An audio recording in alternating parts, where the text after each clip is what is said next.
I'm Brittany. This is a very spilling Arthur. And welcome to Gaywatch, where we watch and read gay things. New background. I almost said new place. It's not a new place. It's the same room in a different location. So in that sense, it's a new place. There is a new setup to be had. I entirely rearranged my room/studio on my vacation.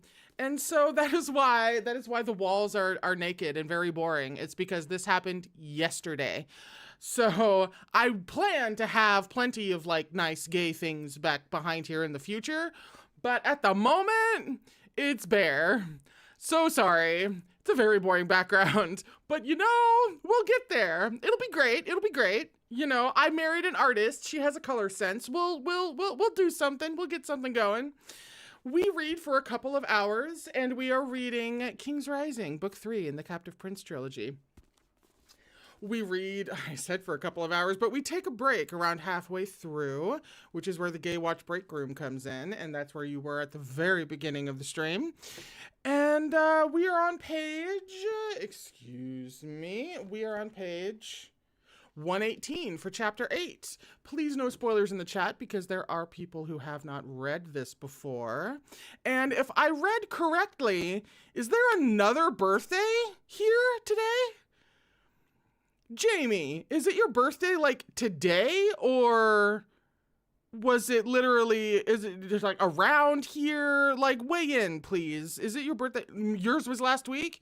Wait, when last week? How close are our birthdays? Because, mine was on the 12th. I streamed that day. Oh, I'm going to be hitting this wall a lot. I should put the pen down.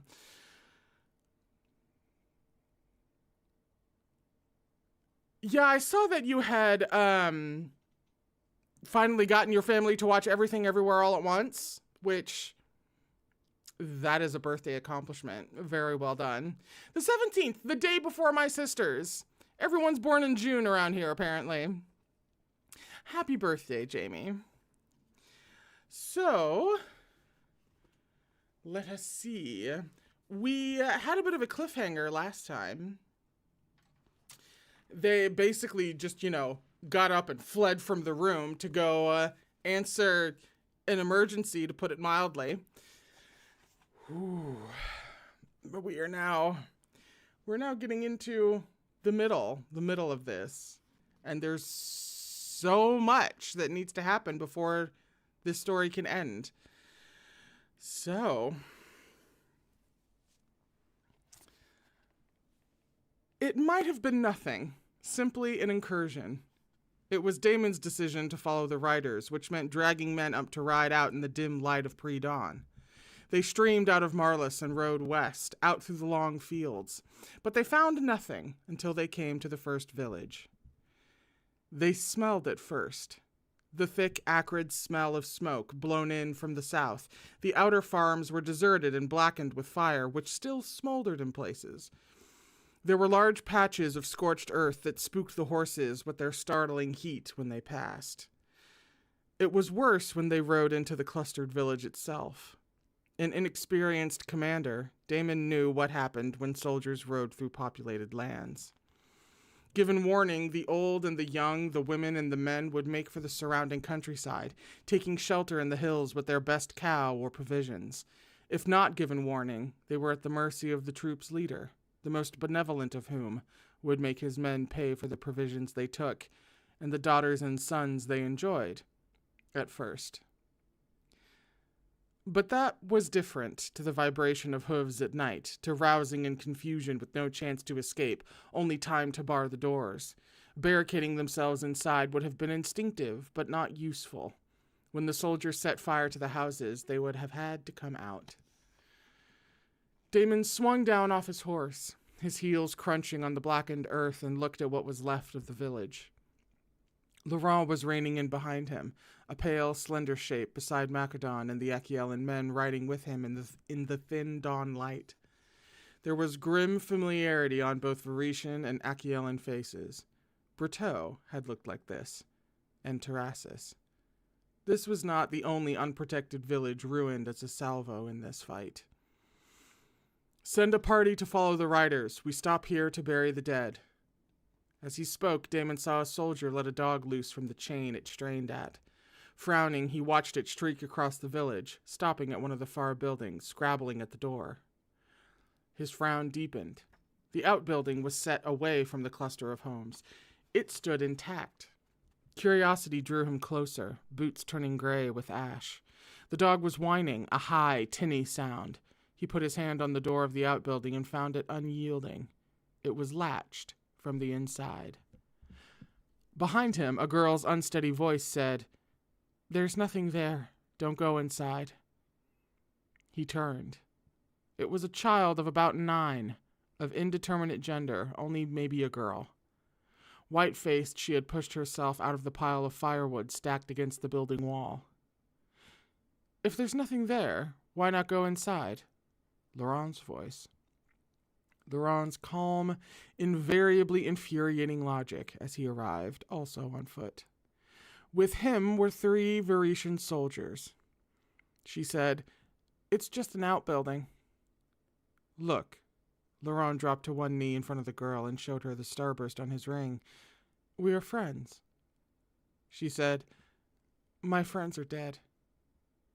Damon said, "Break it in." Luron held back the girl. It took 2 impacts of a soldier's shoulder before the door splintered. Damon transferred his hand from sword hilt to knife hilt and led the way into the confined space. The dog rushed in beside him.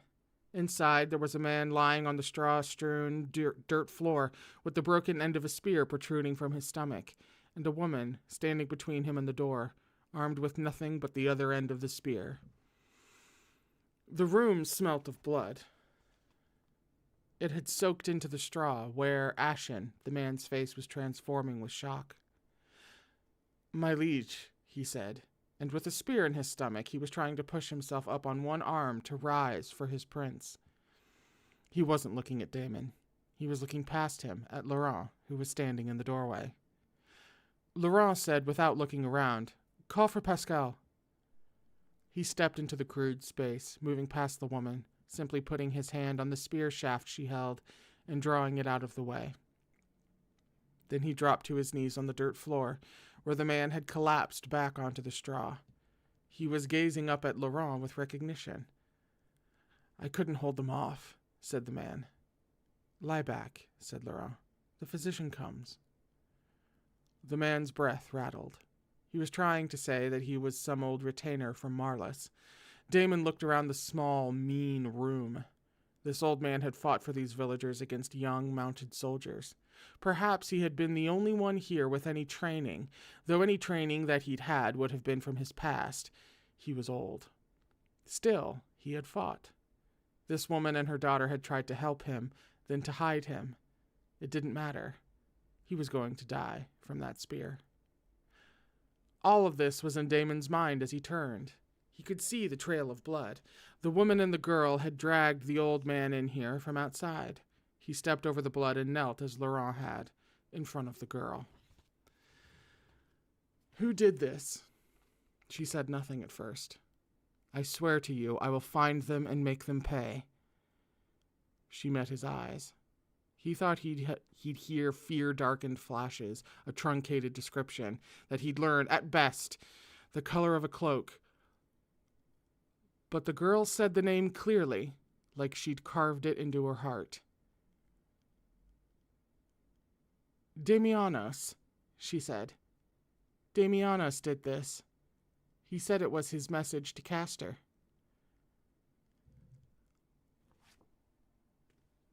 What? Wait! What? Wait! I don't remember this. That was a scene break. What?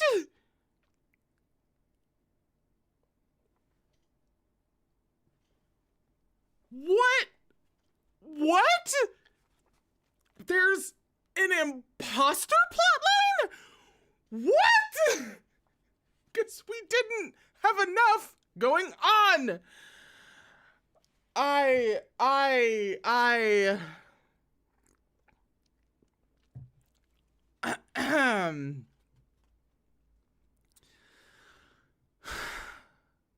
Outside, when he pushed outside, The landscape lost color, graying out. He had his hand braced against the trunk of a tree when he came back to himself, and his body shook with anger. Soldiers shouting his name had ridden in here in the dark. They had cut down villagers with swords, burned them in their houses, a planned move meant to injure him politically. His stomach had heaved as though he had been sick. He felt in himself something dark and unnamed at the tactics of those he fought. A breeze rustled the leaves. Looking around half blindly, he saw that he had come to a small cluster of trees, as if seeking to escape the village. It was far enough removed from the ruined outbuildings that he had not directed any of his own men here, so that he was the first to see it. He saw it before his head really cleared. There was a corpse near the tree line. It wasn't the corpse of a villager. Face down, it was a man, sprawled at an unnatural angle, in armor. Damon shoved away from the tree and approached, his heart pounding with anger. Here was the answer, a perpetrator. Here was one of the men who had attacked this village, who had crawled out here to die, unnoticed by his fellows. Damon rolled the stiffened corpse with the toe of his boot, so that it lay face up, exposing itself to the sky. The soldier had the features of an Accusations, and around his waist was a notched belt. Damianos did this. He said it was his message to Castor. He moved before he was aware of it. He went past the outbuildings, past his men digging pits for the dead, the charred ground underfoot still surprisingly warm. He saw a man wiping his ash-streaked, sweating face with his sleeve. He saw a man dragging something lifeless towards the first of the open pits. He had his fist in the fabric at Macedon's neck and was flinging him backwards before he thought. "I will give you the honor of trial by combat that you do not deserve," said Damon, "before I kill you for what you have done here." The way I was so late gleaning onto that. But at the same time, is it? Was it? Really? They had the features of an Accusations. But could it be Macedon? Or could it be some Castor bullshit? Sending, his own.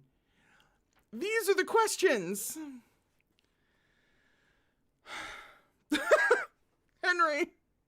Henry saying that was hot, but I don't believe Macedon did this.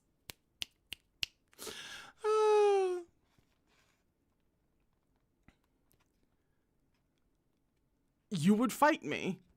Damon drew his sword. Accusations soldiers were gathering, half of the Macedon's men, all wearing the belt. As the corpse had done, as every soldier who had killed in this village had done. Draw, said Damon. Like we can't manufacture belts?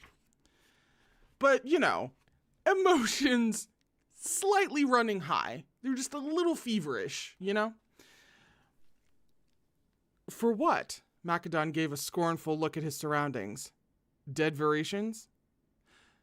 Draw, said Damon. This is the prince's doing. He has turned you against your own people. Don't speak, said Damon, unless it's in contrition before I kill you. I won't pretend remorse for Varetian dead. Macedon drew.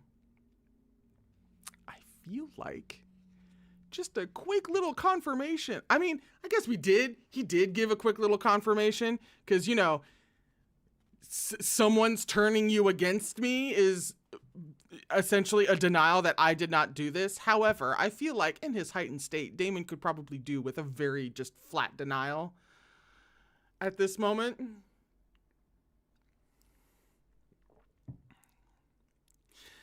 Damon knew that Macedon was a champion, the undefeated warrior of the North. Older than Damon by more than 15 years, it was said that Macedon only notched his belt once for every 100 kills. Men from all over the village were dropping shovels and buckets and gathering. Some of them, Macedon's men, knew their general's skill. Macedon's face was that of the elder about to school the upstart. It changed as their swords met.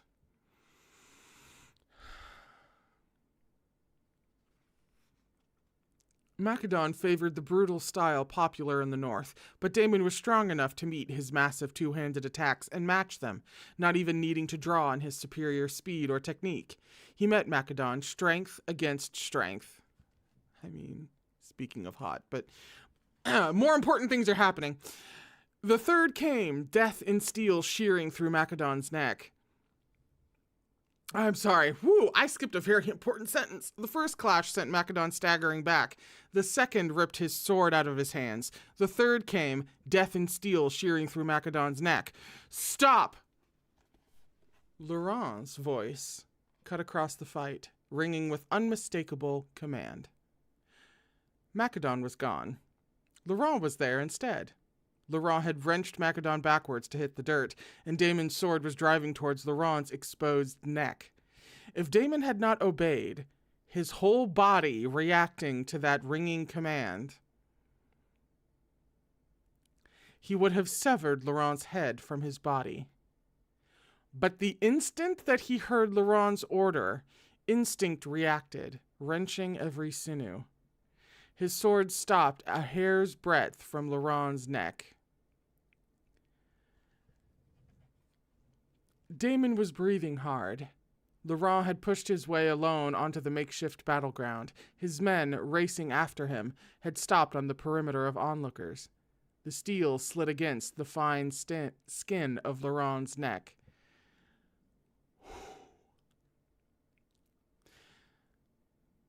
Another inch and you rule 2 kingdoms, said Luron.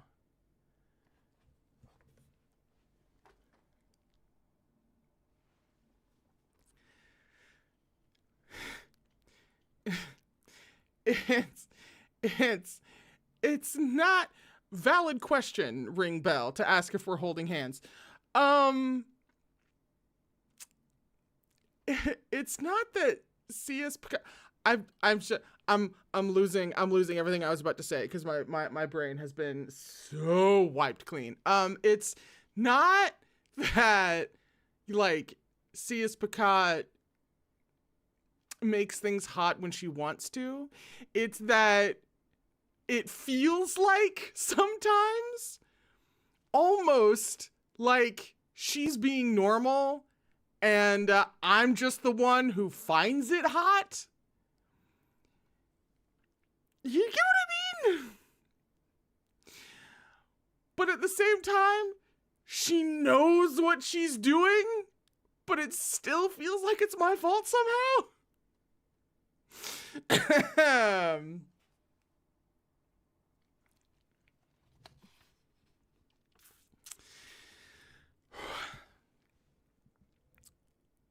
Get out of my way, Luron. Damon's voice ground in his throat. Look around you. This attack is cold-blooded planning, designed to discredit you with your own people. Does Macedon think like that? He killed at Berteau. He wiped out a whole village at Berteau, just like this. That was retaliation for my uncle's attack on Terrassus. You would defend him, said Damon. Luron said, anyone can notch a belt. Thank you. Thank you. Thank you. The cooler blonde heads prevail.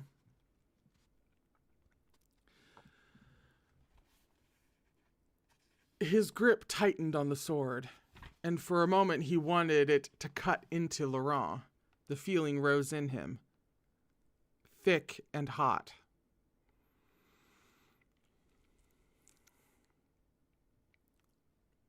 Now that one didn't feel like me projecting.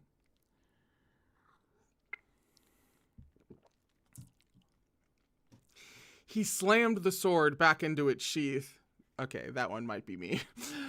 His eyes raked Macedon, who was breathing unevenly, looking from one to the other of them. They had been speaking quickly in Varetian. Damon said, he just saved your life. I should give him my thanks? Macedon said it sprawled in the dirt. No, said Luron in Accusations. If it were left to me, you'd be dead. Your blunders play into my uncle's hands. I saved your life because this alliance needs you, and I need this alliance to overthrow my uncle. The air smelled like charcoal. From the deserted patch of high ground that he strode to, Damon could see the whole sweep of the village. A blackened ruin. It looked like a scar on the earth. On the eastern side, smoke was still rising from rubble-strewn dirt. There was going to be a reckoning for this. He thought of the regent, safe in the Achaean palace at Eos. This is cold-blooded planning designed to discredit you with your own people. Does Macedon think like that? Castor didn't think like that either. This was someone else. He wondered if the regent felt the same furious determination that he did. He wondered how he could be confident that he could deliver cruelty like this over and over again, without consequences. He heard footsteps approaching and let them draw up beside him. He wanted to say to Luron, "I always thought I knew what it felt like to fight your uncle, but I didn't. Until today, it was never me he was fighting." He turned to say it. It wasn't Luron. It was Nicandros. Damon said, "Whoever did this wanted me to blame Macedon and lose the support of the North." "You don't think it was Castor?" Damon said, "Neither do you." 200 men cannot ride for days in open country without anyone noticing, said Nicandros. If they did this without alerting our scouts or our allies, where did they launch from? It was not the first time he had seen an attack designed to frame Achaeans. It had happened in the palace, when assassins had gone after Luron with Achaean knives. He remembered with clarity the provenance of the knives. Damon looked back at the village, and from it to the thin, winding road leading south. He said, "Sicyon." That's a scene break. The indoor training area at Marlis was a long, wood-paneled room, eerily similar to the training arena at Arl, with packed sawdust floors and a thick wooden post at one end. At night, it was lit by torches that flickered light across walls ringed with benches and covered over with mounted weaponry. Knives, sheathed and bare, crossed spears, and swords. Damon dismissed the soldiers, the squires, and the slaves. Then he pulled the heaviest sword from the wall. He liked the weight as he lifted it, and, setting his body to the task, began to wield it, over and over again. He was in no mood to hear arguments, or to speak to anyone. He had come to the one place where he could give what he felt physical expression. Sweat soaked into white cotton. He stripped from the waist up, used the garment to wipe off his face, the back of his neck, then he flung it aside. It was good to push, hard, to feel exertion in every sinew, to gather every muscle to a single task. He needed the feeling of grounding and certainty amid these repellent tactics, these deceptions, these men who fought with words and shadows and treachery. He fought until he was only his body, the burn of flesh, the pounding of blood, the hot slick of sweat, until everything concentrated into one simple focus, the power of heavy steel that could bring death. In the moment when he paused, stopped, there was only silence and the sound of his own breath. He turned. Luron was standing in the doorway, watching him. He didn't know how long Luron had been there. He had been practicing now for an hour or longer. Sweat sheened his skin, his muscles oiled with it. He didn't care. He knew they had unfinished business. As far as he was concerned, it could stay unfinished. "If you're this angry," said Luron, "you should fight a real opponent." "There's no one—" Damon stopped, but the unspoken words hung, dangerous with the truth. There was no one good enough to fight him. Not in this mood. In this mood, angry and unable to hold back, he would kill them. "There's me," said Luron.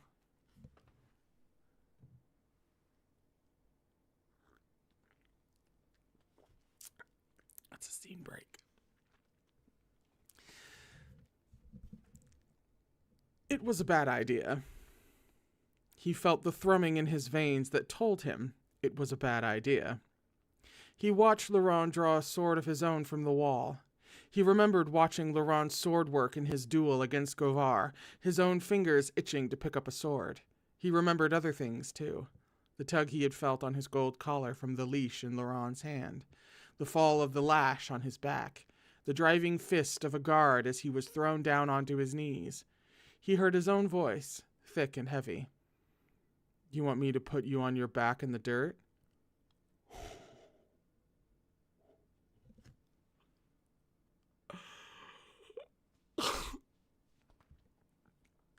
Gagged by double meaning. 1 second, please.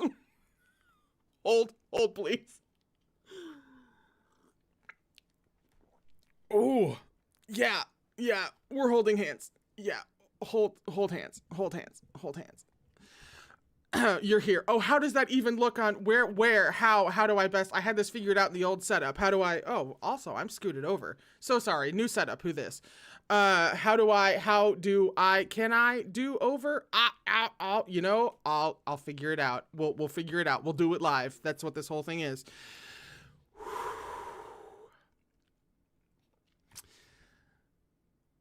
You want me to put you on your back in the dirt?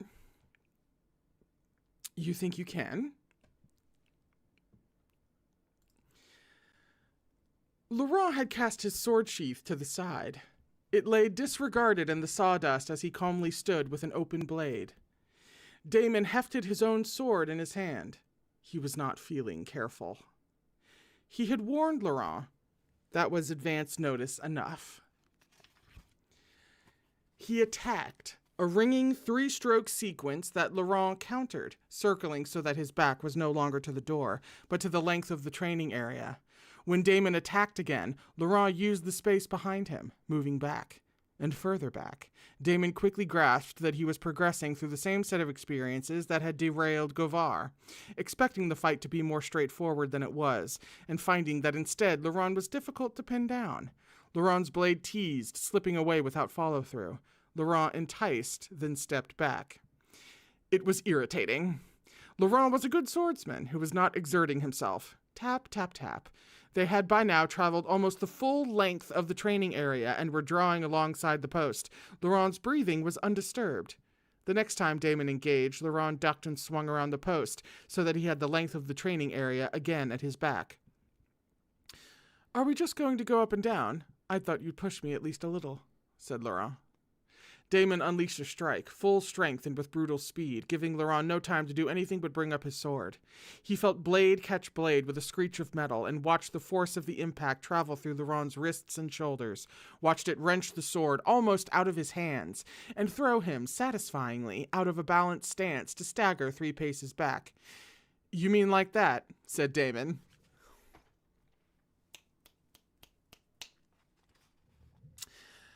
Luron recovered well, moving back another step. He was looking at Damon with narrowed eyes. There was something different in his posture, a new wariness. I thought I'd let you go up and down a few times, said Damon, before I take you. I thought you were down here because you couldn't take me. Stop it! Stop it! Stop! I remember that this happened, but I didn't remember how. Oh. All right, I'm fine. Whew. This time when Damon attacked, Luron put his whole body into weathering it, and as one blade raked shudderingly down the length of the other, he came up under Damon's guard so that Damon was forced into a startled defense and only with a flurry of steel flung him back. You are good, said Damon, hearing the pleased sound of his own voice. Luron's breathing was showing a little exertion now, and that pleased Damon too. He pressed forward, not allowing Luron time to disengage or recover. Luron was forced to bring all his strength to bear to block his attacks, the barrage jarring down Luron's wrist to his forearm and shoulder. Consistently now, Luron was parrying two-handed. Parrying and countering in a deadly flash. He was agile and could turn on a hair, and Damon found himself drawn in, engrossed. He did not attempt to force Luron into mistakes, yet that would come later. Luron's swordsmanship was fascinating, like a puzzle made up of filigree strands, complicated, delicately woven, but without obvious openings. It almost seemed a shame to win the fight. Damon disengaged, walking in a circle around his opponent as he gave him space to recover. Luron's hair was starting very slightly, to darken with sweat, and his breath was quick. Luron shifted his grip on his sword minutely, flexing his wrist. See, this is when I feel like it's a me thing. This moments like that, and yet also, I also feel like C.S. Picard is so dialed in to people like me, being a people like me herself, that it feels like she should know that the whole pausing the fight to walk a circle around your opponent, to pace a circle around your opponent, is inherently hot. I feel like she knows this. She has to know this. She knows everything else that she's doing in here. She knows this. She knows. She simply knows.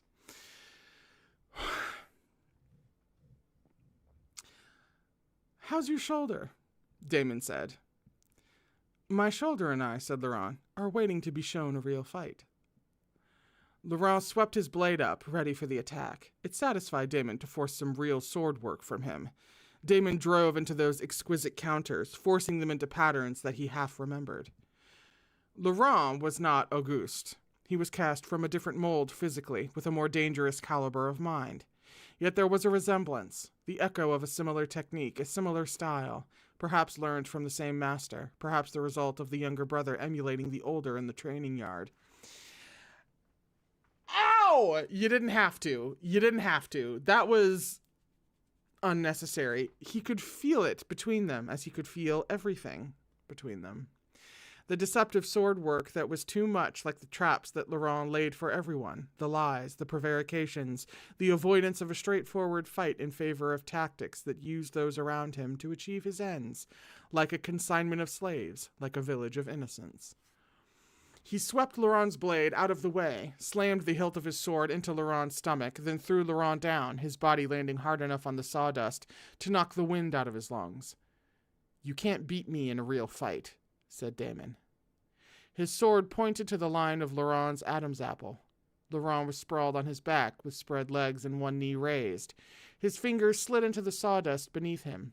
His chest was rising and falling under the thin shirt. The tip of Damon's sword traveled from his throat down to his delicate belly. "Yield," he said.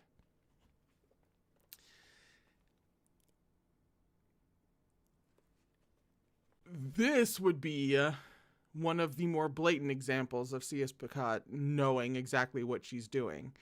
That was the quintessential image of a sexual tension sword fight. Down to one of Luron's knees being bent up. You could not get a more quintessential image than that. I feel so seen by this writer in so many ways.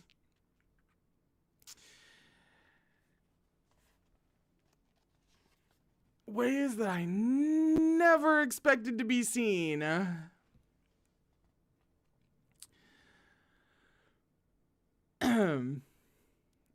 A burst of darkness and grit exploded in his vision.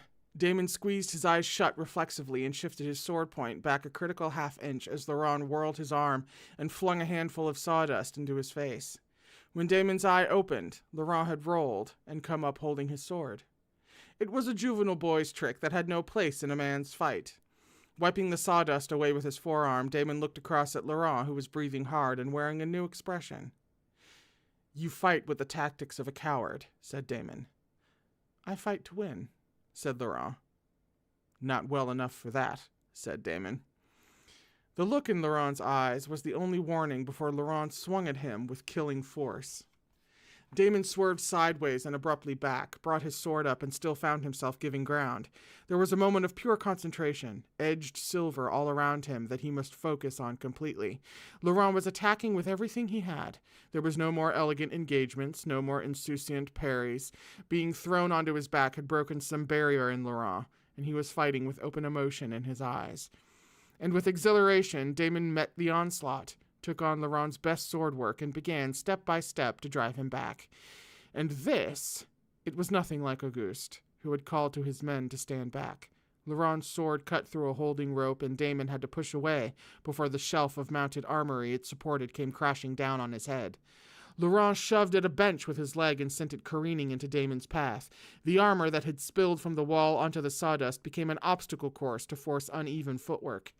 Luron was throwing everything at him, drawing every part of their surroundings desperately into the fight, and he was still unable to hold ground. At the post, Luron ducked instead of parrying, and Damon's sword soared hard through thin air, and then thunked into the wooden beam, lodging there so deeply that he had to let go of the hilt and duck a swing of his own before he could pull it out. In those seconds, Luron bent, snatched up a knife that had scattered from one of the overturned benches, and threw it with deadly accuracy at Damon's throat. Damon knocked it out of the air with his sword and kept advancing. He attacked, and steel met steel, sliding all the way up to the tang. Luron's shoulder shuddered, and Damon pressed harder, forcing Luron's sword from his hand. He slammed Luron into the paneled wall. Luron made a sound of raw, guttural frustration as his teeth clicked together and the breath was knocked out of him. Damon pressed in, jammed his forearm to Luron's neck, and cast his own sword aside as Luron's outflung hand dragged a knife from its hanging display on the wall and brought it driving towards Damon's unprotected side. "No, you don't," said Damon, and with his free hand caught Luron's wrist and knocked it hard against the wall once, twice, until Luron's fingers opened and he dropped the knife. Luron's whole body thrashed against him then, trying to wrench from his hold, a moment of violent animal struggle that pushed their hot, sweat-dampened bodies together. Damon rode it out, shoved them both in against the wall, tightly enough to prohibit movement, but Luron punched him in the throat with his free arm, hard enough that he choked and shifted, and then, with all the hard violence in him, Luron drove his knee in. Blackness exploded across his vision, but fighter's instinct pushed through it.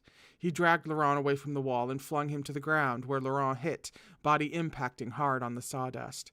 It knocked the wind out of Luron for a moment, but he was already pushing himself dazedly up, his eyes venomous on Damon's. Luron was going for the knife again, his fingers closing around it, too late. "That's enough," said Damon, driving his knee hard into Luron's stomach, then throwing him onto his back and following him down.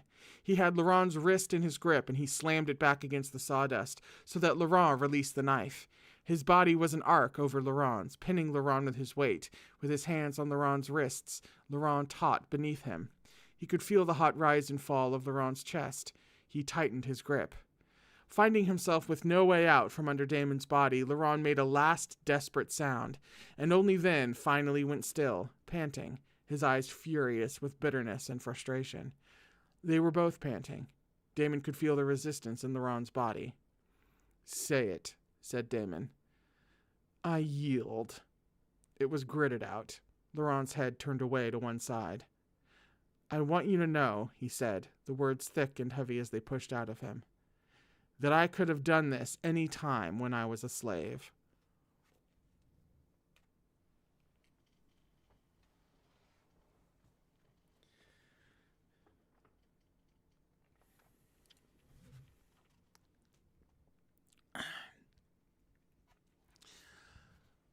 Luron said, "Get off me." He thrust himself away. Luron was the first to lever himself off the floor. He stood with his hand on the post for support. Flecks of sawdust were clinging to his back. "You want me to say it? That I could never have beaten you?" Luron's voice twisted up. "I could never have beaten you." "No, you couldn't have. You're not good enough. You would have come for revenge, and I would have killed you. That's how it would have been between us. Is that what you would have wanted?" "Yes," said Luron. "He was everything I had." The words hung between them. "I know," said Luron, "that I was never good enough." Damon said, "Neither was your brother." "You're wrong. He was..." "What?" "Better than I am. He would have..." Luron cut himself off. He pressed his eyes closed with a breath of something like laughter. "Stopped you." He said it as though he could hear the ludicrousness of it. Damon picked up the discarded knife, and when Luron's eyes opened, he put it in Luron's hand, braced it, drew it to his own abdomen so that they stood in a familiar posture. Luron's back was to the post. "Stop me," said Damon. He could see it in Luron's expression as he fought an internal battle with his desire to use the knife. He said, "I know what that feels like." "You're unarmed," said Luron. "So are you." He didn't say it. It didn't make any sense. He felt the moment changing. His grip on Luron's wrist was changing. The knife thudded to the sawdust. He forced himself to step back before it happened. He was staring at Luron from 2 paces away, his breathing roughened, and not from exertion. Around them, the training area was strewn with the disorder of their fight. Benches overturned, armor pieces scattered across the floor, a banner half torn from the wall. Damon said, "I wish," but he couldn't speak the past away, and Luron wouldn't thank him if he did. He took up his sword and left the hall.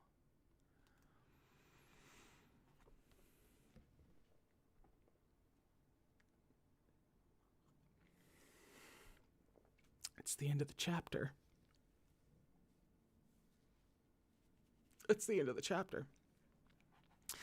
Now we're starting to get into reasons why, if I remember correctly, King's Rising is my favorite.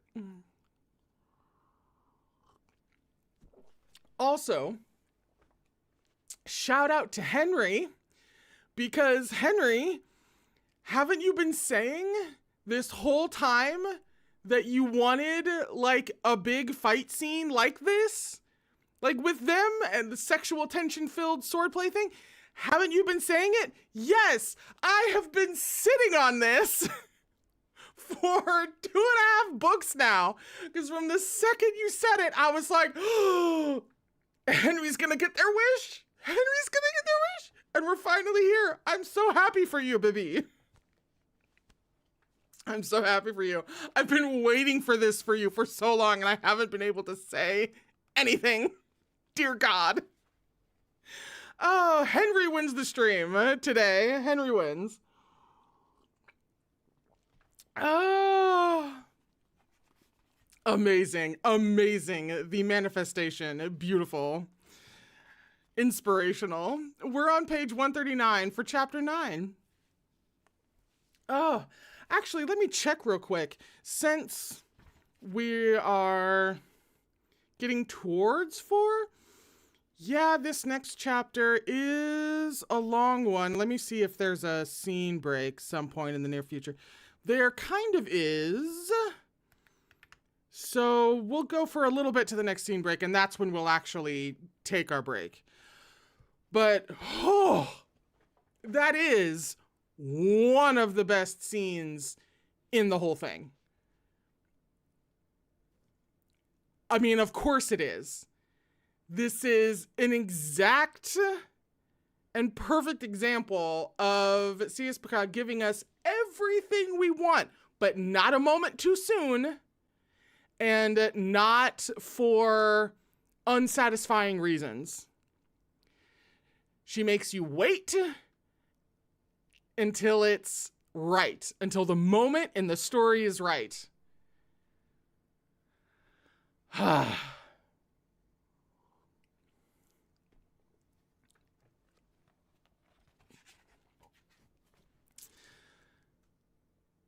The next morning, they had to sit next to each other.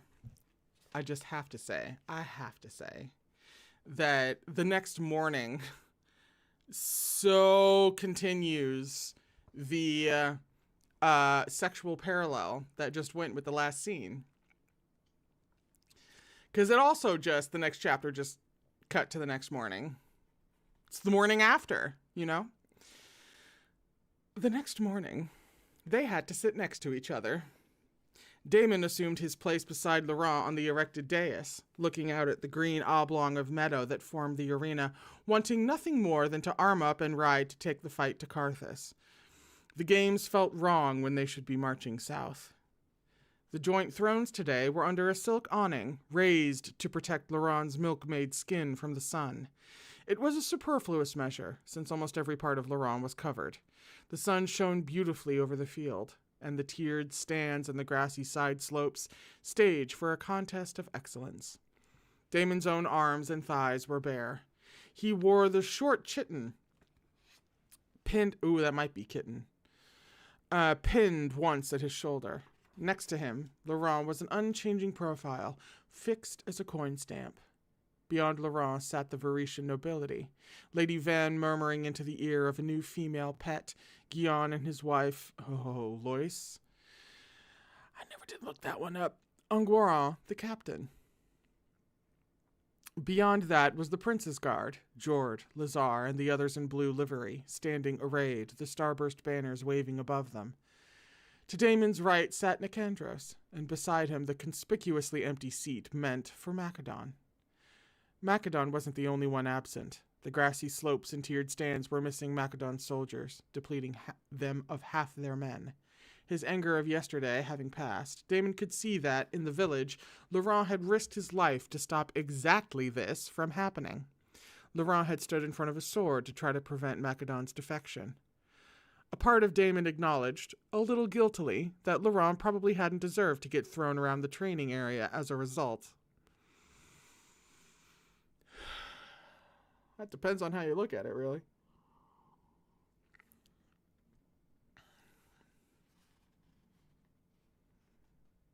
Chiton? Oh, thank you, Henry. Oh, dear Lord. I just totally barreled right off the path of where I am. Nicandros said, "He's not coming." "Give him time," said Damon. But Nicandros was right. There was no hint of an arrival. Nicandros said, without looking next to him, "Your uncle has wiped out half of our army with 200 men."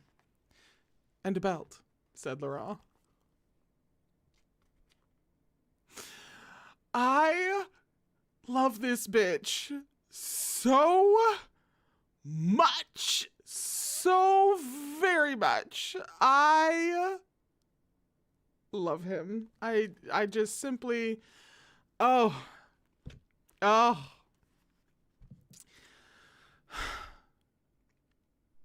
Damon looked out at the half-filled stands and the banks of grass, where Varetian and Achaelan alike gathered for best vantage, a long, scrolling look that took in the tents by the royal stands, where slaves prepared food, and then further tents where attendants prepared the first of the athletes for competition.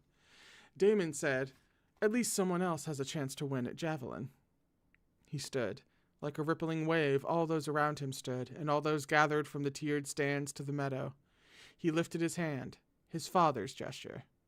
The men might be a ragtag group of northern fighters gathered around a makeshift provincial arena, but they were his, and these were his first games as king. "Today we pay homage to the fallen. We fight together, Varetian and Achaelan. Compete with honor. Let the games begin."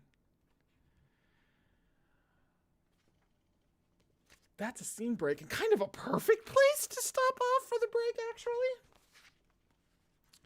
So, good on me, because I did not see that. A little perfect. Oh, we're on, excuse me, so sorry. We're on page 141 at the scene break.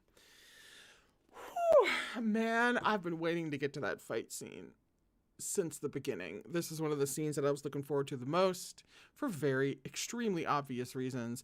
That is also a scene just from an action scene fighting standpoint should be studied, let alone all of the subtext at play there, to put it mildly. Liv. Liv. You can't say stuff like that, Liv. Not while I'm drinking. Jesus. Okay. On that note, we're going to take a break. Please enjoy the Gaywatch break room. And I will be back in just a few minutes for the second half of this lovely stream. Breathe. I'm having so much fun. It's so good to be back. I'm so glad to see y'all. I had a lovely vacation, and now we're back for more gay shit, and it's lovely. I'll be back in a few minutes.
And welcome back. Am I actually in the center of the freaking frame? Can we get this figured out? All I have to do is align myself. I mean, we all know I'm off center, but like, come on. I'm trying to emulate the bisexuality. 50-50. Okay, my bisexuality. 50-50. Yeah? Okay. I may actually be there. Here's hoping I stay here, because dear God, did I drift off the mark at some point? All right. Another important thing to be noting, a vase of peonies got the big homoerotic sword fight scene on their birthday. The chat is full of icons. I mean, always, but like icons getting what icons deserve today. Yes. Absolutely amazing. We love that for you. We are on page 141 at the scene break. I'm too excited because I still can't remember exactly like when anything happens. So in that sense, it's very similar to a reaction. We gotta breathe. Everybody just take a second. Gotta calm ourselves down. We just have to, it'll be fine. This is a perfectly calming experience reading this book. If we just maintain calm, maybe we'll get through it. Maybe.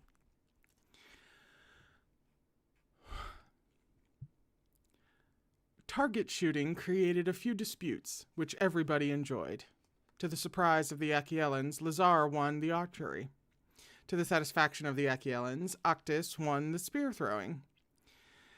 Varetians whistled at Achielan bare legs and sweated in their long sleeves. In the stands, slaves rhythmically raised and lowered fans and brought shallow cups of wine that everyone drank, except Luron. An Achielan called Lydos won at trident. Jord won at longsword. The young soldier Pallas won at short sword, and then he won at spear, and then he stepped onto the field to try for a third victory, at wrestling. He came forward naked, as was the custom in Achielos. Didn't Henry wasn't that Henry? Henry, wasn't that you? You made that call. You made that Grecian call. You fucking win. You win. Oh my God. Can we all borrow some of your manifestation, Henry? Because seriously.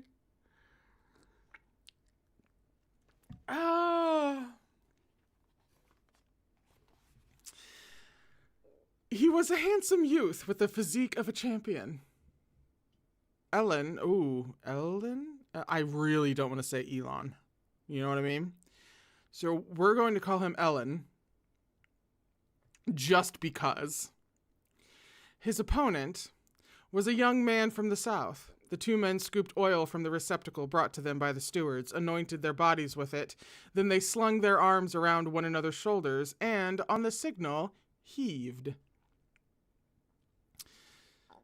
The crowd cheered. The men grappled, their bodies straining against each other in slippery hold after slippery hold, until Pallas finally had Ellen panting on the grass, the sounds in eruption from the crowd.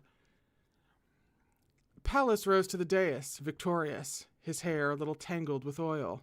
The spectators hushed with expectation. It was an ancient and much-loved custom. Do you know what this reminds me of? God, there was a whole ass Tumblr moment a long time ago about, I think it's Turkish oil wrestling, but there is legit a thing, God, I hope it's Turkish, called oil wrestling, where specifically the goal, like how you win, is reaching down into your opponent's like loincloth and like either grabbing it or taking it, or I don't know who was paying attention to the rules, because there were whole ass like photo sets of this sport of very athletic men. That was a whole moment on Tumblr. I can't get that out of my head at this moment. Turkish. It was Turkish. Thank you, Couscous. I remembered. Also, Couscous, it's good to see you. Whew.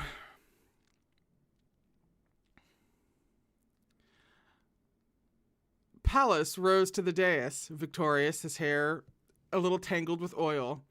The spectators hushed with expectation. It was an ancient and much-loved custom.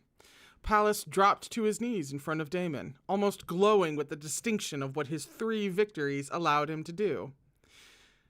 "If it please my lord and ladies," said Pallas, "I claim the honor of combat with the king."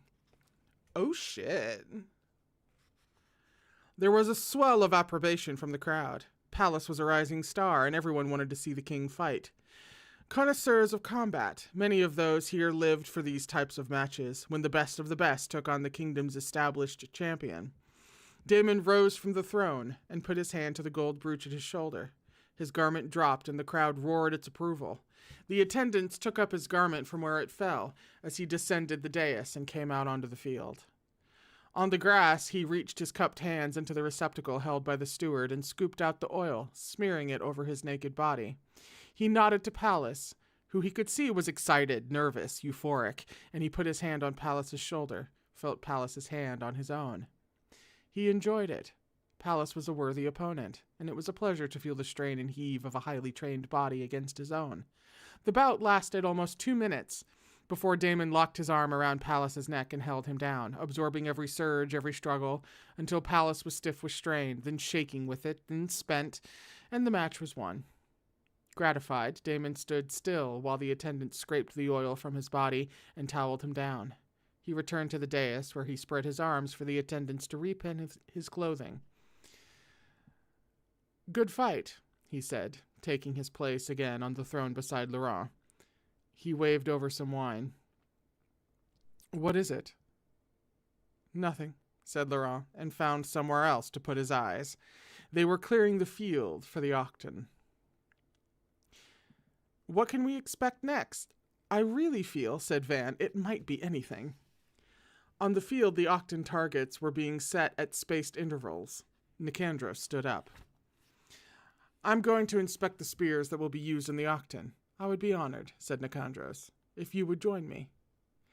He said it to Damon.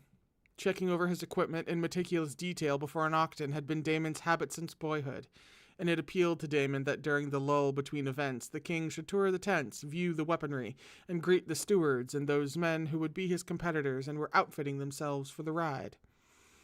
He stood. On their way to the tent, they reminisced about past contests.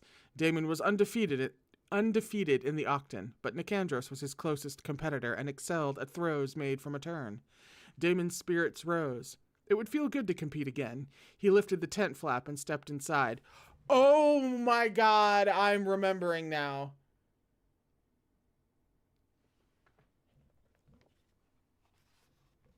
I'm remembering things now. There was no one in the tent. Damon turned to see Nicandros advancing on him.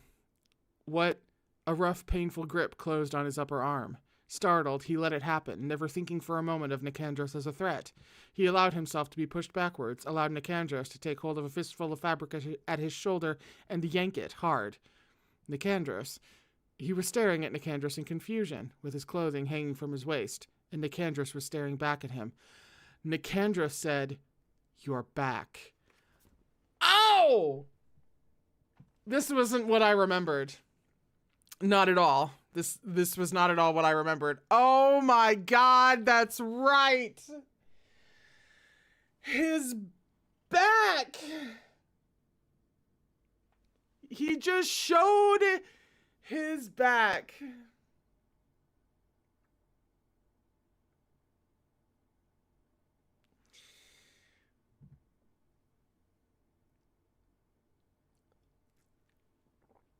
Oh. Yeah.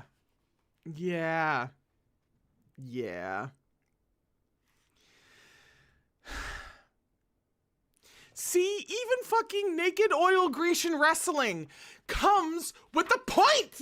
I'm alright. I'm fine. We just gotta breathe. We gotta breathe, and we can just stay chill through all of this.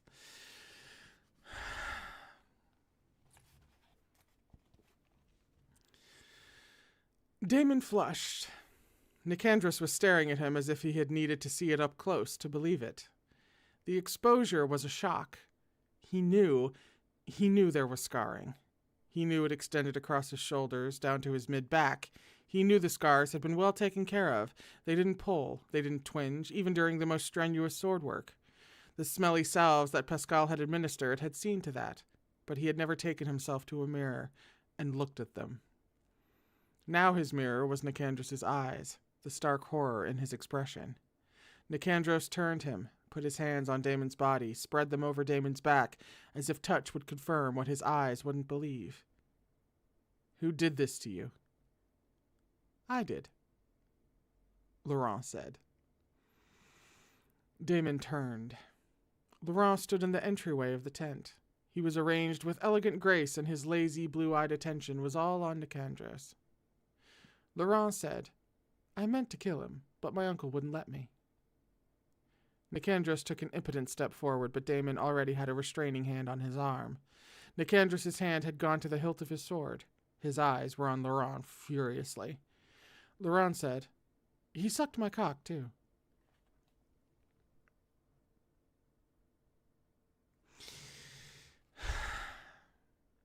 Nicandros said, Exalted, I beg permission to challenge the Prince of Vere to a duel of honor for the insult that he has done to you. Denied, said Damon. You see, said Luron, he has forgiven me for the small matter of the whip. I have forgiven him for the small matter of killing my brother. All praise the alliance. Sorry, I love him so much.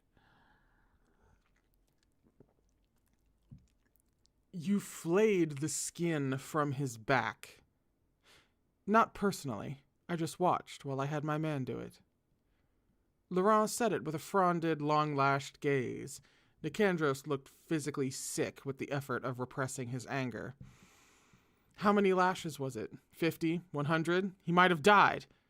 Luron said, Yes, that was the idea. That's enough, said Damon, catching Nicandros as he stepped forward again, and then, leave us. Now. Now, Nicandros. Angry as he was, Nicandros wouldn't disobey a direct order. His training was too deeply ingrained. Damon stood in front of Luron with most of his clothing bunched in his hand. Why would you do that? He'll defect. He's not going to defect. He is your most loyal servant. So you push him to breaking point. Should I have told him I didn't enjoy it? Said Luron. But I did enjoy it. I liked it most near the end, when you broke down. They were alone.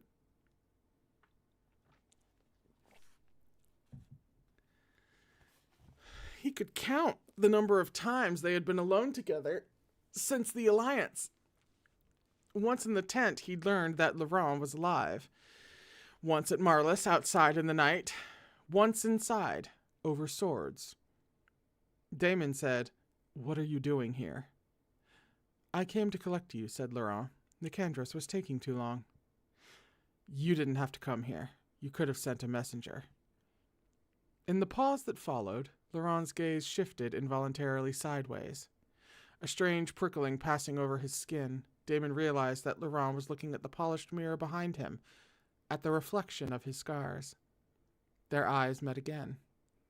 Luron wasn't often caught out, but a single glance had betrayed him. They both knew it. Damon felt the hard ache of it. Admiring your handiwork? You're due back in the stands. I'll join you after I've dressed. Unless you want to step closer, you can help stick in the pin. Do it yourself, said Luron.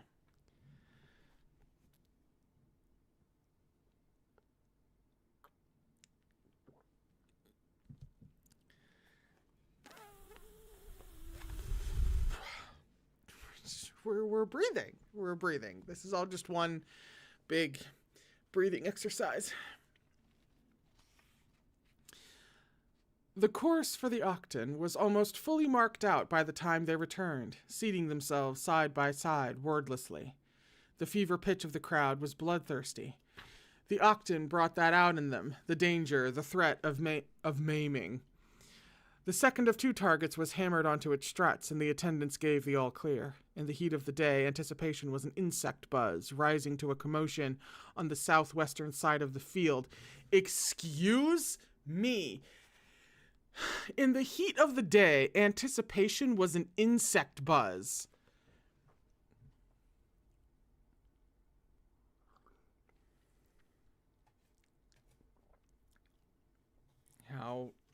How dare she? You know, it gets insulting when she's so good at everything else that then, in addition to all of that, as we have been seeing in these 2.5 books, she's also this good at prose. It's maddening.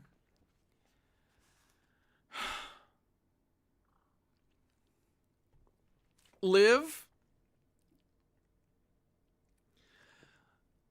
I wasn't drinking anything then, but come on. You can't do this to me, okay? Jesus. Where was I even reading? I don't know, because you people are too funny.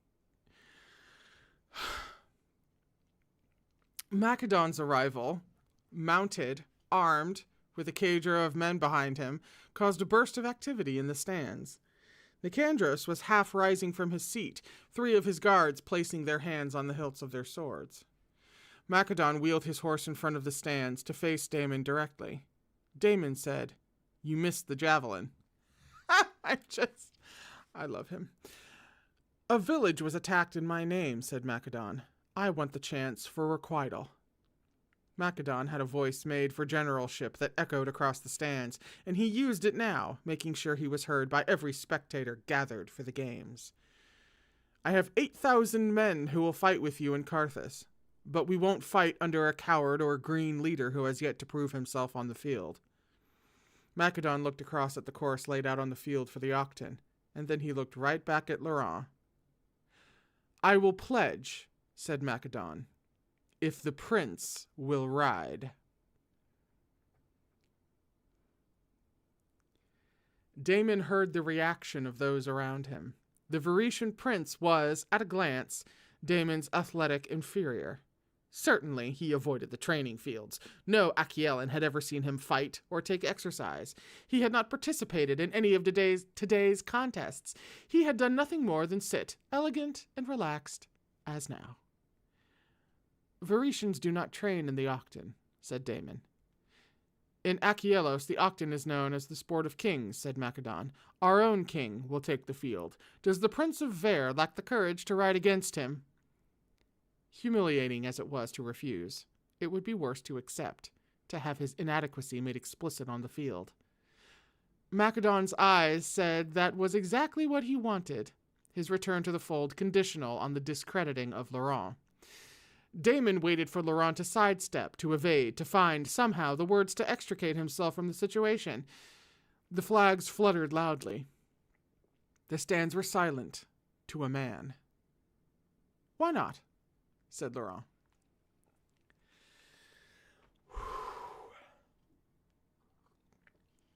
This is what I remembered a few pages ago. This is what I remembered. Holy shit. Also, I love him. He's such a bitch. That was a scene break, by the way. We're on page 149. Ooh, am I still in the center, or have I drifted again? These are the questions. No, it just feels like I drift because I tend to sit like this for whatever reason, which is unhinged. The chair is like, you don't need to know any of this. Anyway. Whew. Mounted, Damon faced the course, holding his horse ready at the starting line.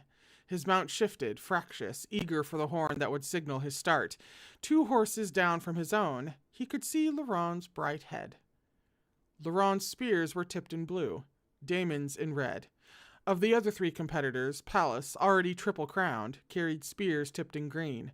Octus, who had won the spear throwing on the flat, had white. Lydos, black. The Octton was a competitive display in which spears were thrown from horseback. Called the sport of kings, it was a test of marksmanship, athleticism, and skill with the horse. Competitors must ride between two targets in a constant figure eight, throwing spears. Then, amid the deadly flash of hooves, each rider must bend seamlessly to pick up new spears, launching back in for another circuit without stopping, riding 8 circuits in total. The challenge was to achieve as many bullseyes with the spear as possible, while evading the flying spears of the other riders. But the true challenge of the Octton was this. If you missed, your spear might kill your opponent. If your opponent missed, you were dead. So let's just throw Luron in here, who's never done this or trained for it at all. See how he does. Oh, Sophia, he doesn't kill horses? Whoa, calm down. Wow. Luron doesn't kill horses, you're correct, but that, wow. Woo!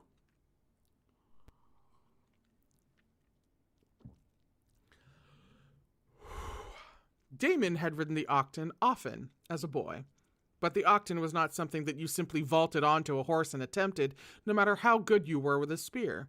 He had practiced with instructors for months on horseback in the training area before he had been allowed to compete on the field for the first time. Luron, he knew, was good at riding. Damon had seen him race over uneven countryside. He had seen him turn his horse on air in battle while killing with precision. Luron could also throw a spear. Probably. The spear wasn't a Varetian war weapon, but it was the weapon Varetians used in boar hunting. Luron would have thrown a spear from horseback before. But all of that meant nothing in the face of the Octton. Men died during the Octton. Men fell, men suffered permanent injury from a spear, from hooves after a fall. Out of the corner of his eye, Damon could see the physicians, including Pascal, who waited on the sidelines, ready to patch and sew. There was a great deal at stake for the lives of the physicians, with royalty from 2 countries on the field. There was a great deal at stake for everyone. Damon could not aid Luron in the contest. With 2 armies watching, he must win to defend his own status and position. The other 3 Achaean riders would have even fewer scruples, likely wanting nothing more than to beat the Varetian prince at the sport of kings. Luron took up his first spear and faced the course with a calm aspect. There was something intellectual in the way he assessed the field, and it set him apart from the other riders. For Luron, physical pursuits were not instinctive, and for the first time it occurred to Damon to wonder if Luron even enjoyed them. Luron had been bookish as a boy, before he had reformed himself. There was no time to think more than that. The starts were staggered, and it was Luron who had drawn first. The horn sounded, the crowd hollered. For a moment, Luron was racing alone across the field, with the eyes of every spectator on him. It was quickly apparent that if Macedon had hoped to prove Varetians inferior in this, at least, he had hoped in vain. Luron could ride. Slender and balanced, the beautiful proportions of his body were in effortless communication with his horse. His first spear soared, blue-tipped, a bullseye. Everyone screamed. And then the second horn sounded, and Pallas was off, riding hard behind Luron, and then the third, and Damon flung his own horse into a gallop. With royalty from rival countries on the field, the Octton became one of the noisiest events imaginable. In his peripheral vision, Damon glimpsed the arc of a blue spear, Luron taking his second bullseye, and a green, Pallas likewise. Octus's spear landed to the right of center. Lydos' throw was short, spearing the grass, forcing Pallas's horse to swerve. Damon avoided Pallas expertly, his eyes on the field. He didn't need to watch his own spears land to know that they were hitting dead center. Be hot about it! He knew the Octton well enough to know he must keep his attention on the field. By the end of the first circuit, it was clear where the true competition lay. Luron, Damon, and Pallas were hitting bullseyes. Octus, practiced on the flat, did not have the same ability from horseback, nor did Lydos. That makes them the most dangerous! Reaching the apex, Damon dipped to snatch up his second set of spears without slowing. He risked a glance at Luron, saw him take his horse inside Lytus's to take his shot, ignoring Lytus's own throw as it passed a half-foot from him. Luron dealt with the danger of the Octton by simply behaving as though it did not exist. I could not imagine something more in character. Another bullseye. Damon could feel the excitement of the crowd, tension rising with every throw. It was rare for anyone to ride a perfect Octton, let alone 3 riders in the same match, but Damon, Luron, and Pallas had yet to miss a throw.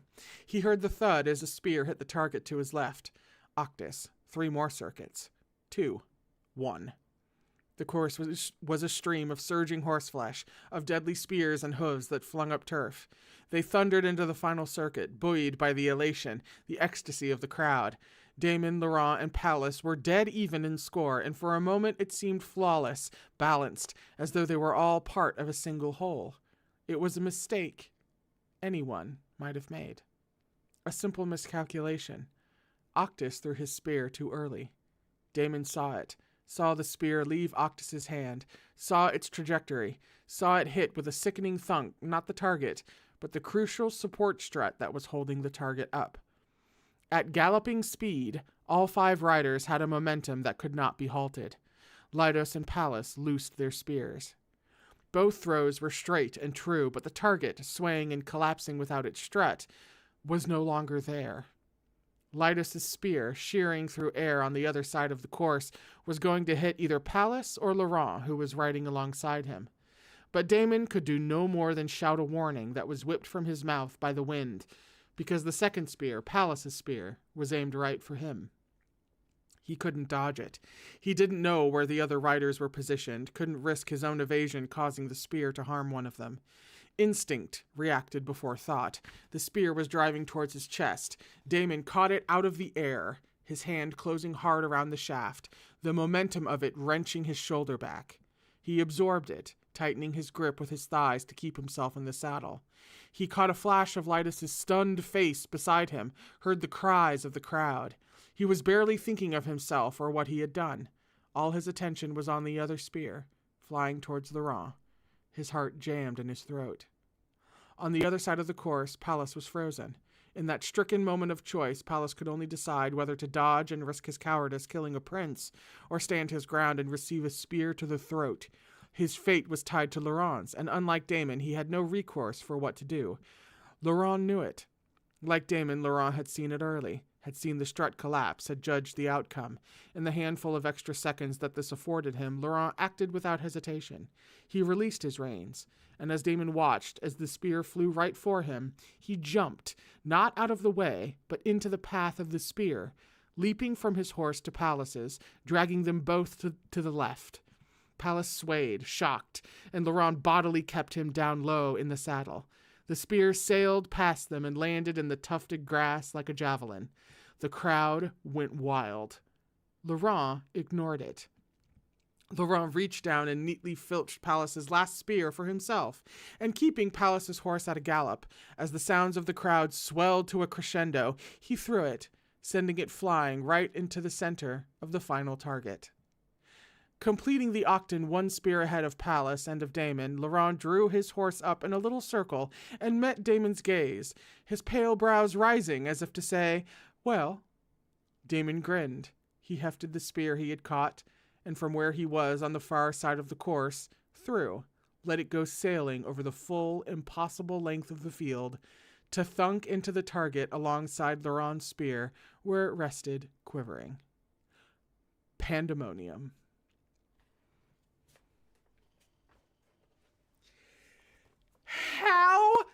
I can hit things again. How dare she? How fucking dare this bitch? I just...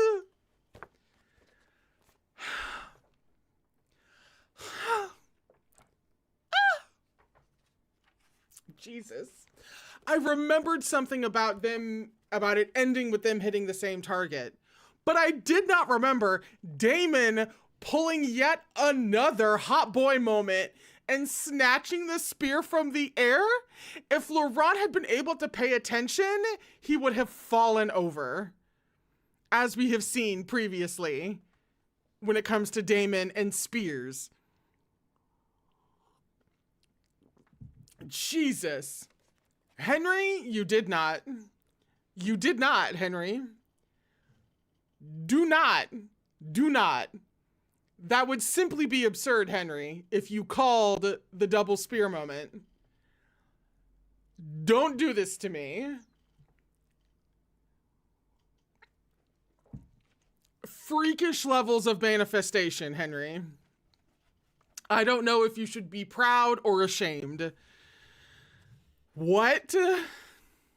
That was a scene break, if you couldn't have guessed. We're on page 155.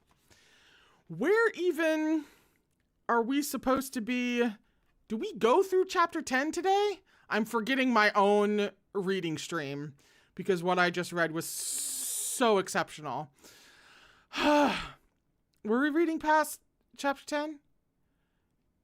Or were we going through 9? Oh shit. I can't remember where we're stopping. We'll see. I think it should include 10, actually. Maybe. No, that's chapter 12. How did that happen? I am having to figure things out on the fly, and it doesn't look great. It includes 10? Okay. Thank you. After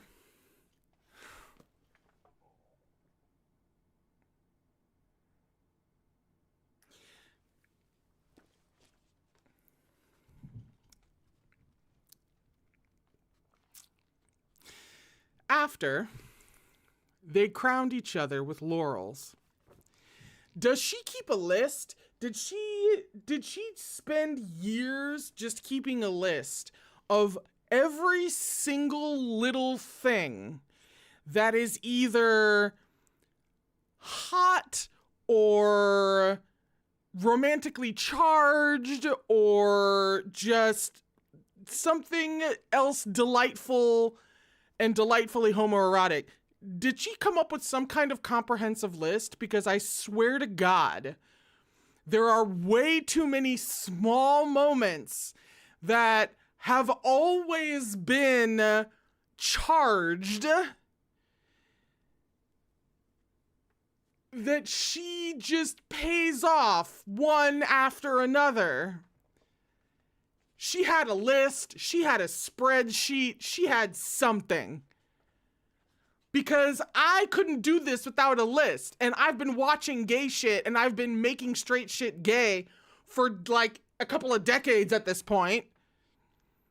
And I wouldn't be able to remember. I would have to keep a list. I couldn't put all of this methodically into something unless I tried. Should we all be keeping lists? Any other writers in the chat? Jesus. They were borne to the dais by the thronging crowd, surrounded by cheers. Damon dipped his head to receive the prize from Luron's fingers. Luron's eschewed his gold circlet in favor of the ring of leaves. Drink flowed. The new camaraderie was a heady ambrosia, and it was too easy to get carried away by it. There was a warmth in his chest whenever he looked at Luron. He didn't look often for that reason. God damn it. God damn it.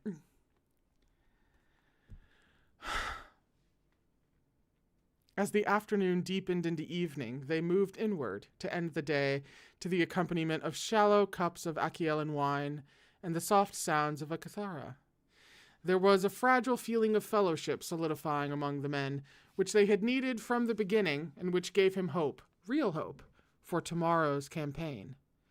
The games had been a success, and that had meant something, at least. Their men would ride out unified, and if there was a crack down the center, no one knew about it. He and Luron were good at pretending. Luron took his place on one of the lounging couches like he was born to do it. Damon sat alongside him. The new-lit candles illuminated the expressions of the men around them, and the evening lighting faded the rest of the hall into a pleasant, hazy gloom. Out of the gloom came Macedon. He was flanked by a small retinue, 2 soldiers in their notched belts, and an attending slave. He came straight across the hall and stopped right in front of Luron. The whole room went silent. Macedon and Luron faced one another. The silence stretched out. "You have the mind of a snake," Macedon said. "You have the mind of an old bull," said Luron. They stared at one another. After a long moment, Macedon waved at the slave, who came forward with a fat-bellied bottle of Accusations spirits and 2 shallow cups. "I will drink with you," said Macedon. Oh, Jesus. Macedon's expression did not change. It was like the offer of a door from an impermeable wall. Shock rippled over the room, and every eye in the hall turned to Luron. Damon knew the amount of pride that Macedon had swallowed to make this offer, a gesture of friendship to an indoor princeling half his age. Luron glanced at the wine that the slave had poured, and Damon knew with absolute certainty that if it was wine, Luron wasn't going to drink. I'm stumbling over everything. We just have to breathe. Damon braced himself for the moment when every scrap of goodwill that Luron had garnered for himself was thrown away, as every tenet of Accusations hospitality was insulted, and Macedon swept forever out of the hall. Luron picked up the cup in front of him, drained it, then returned it to the table. Macedon gave a slow nod of approval, lifted his own cup, downed it, and said, "Again."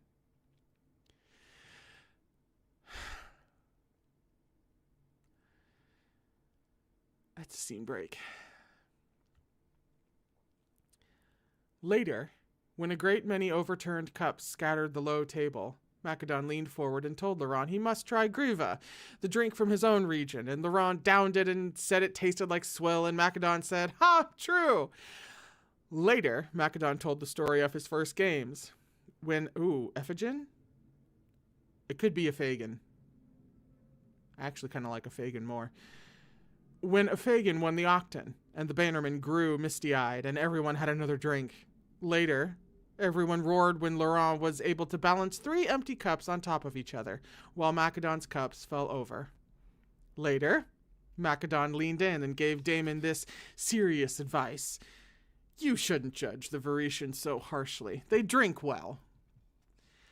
Later, Macedon took Luron by the shoulder and told him about the hunting in his own region, where there were no longer lions as in days of old, but still great beasts befitting a king's hunt. Hunting reminiscences went on for several more cups and brought out a great deal of fellow feeling. Everyone was toasting lions by the time Macedon clasped Luron by the shoulder again in a way that indicated his farewell and rose, making for bed. The bannermen followed him, weaving. Luron maintained a scrupulous posture until they were all gone, his eyes dilated, his cheeks slightly flushed. Damon spread his arm over the back of his own seat and waited. After a long moment, Luron said, "I'm going to need some help standing up."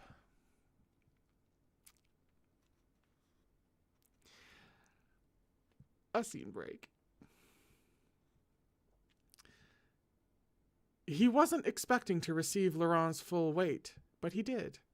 A warm arm slung around his neck, and he was suddenly breathless with the feeling of Luron in his arms. His hands came up to steady Luron's waist, his heart behaving strangely. It was sweetly, impossibly illicit. He felt the ache in his chest. Damon said, "The prince and I are retiring," and waved the lingering slaves out. "It's this way," said Luron. "Probably."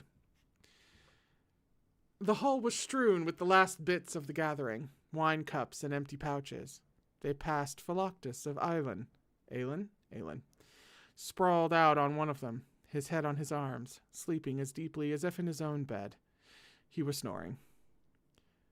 "Is today the first time you've been beaten in an Octton?"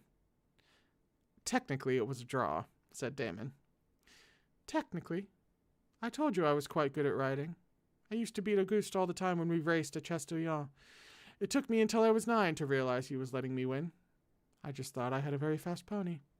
You're smiling." He was smiling. They stood in one of the passages, wells of moonlight from the open archways to their left. Am I talking too much? I can't hold alcohol at all. I can see that. It's my fault. I never drink. I should have realized I'd need to with men like these and made an effort to build up some sort of tolerance. He was serious. Is that how your mind works? Said Damon. And what do you mean you never drink? I think you're protesting a little much. You were drunk the first night I met you. I made an exception, said Luron, that night. 2.5 bottles. I had to force myself to get it down. I thought it would be easier drunk. You thought what would be easier? Said Damon. What? Said Luron. You. Damon felt the hairs rise over his whole body. Luron said it softly, and as though it was obvious. His blue eyes a little hazy, his arm still around Damon's neck. They were gazing at one another, halted in the half-light of the passage. There is a distinct choice that she makes. Whenever two men face each other, it's adversarial. Whenever they stare at each other, it's usually somewhat adversarial, but usually kind of like a staring contest, somebody waiting for the other to relent. But when two men gaze at each other, I mean, I have to make the joke. It puts the gay in gaze.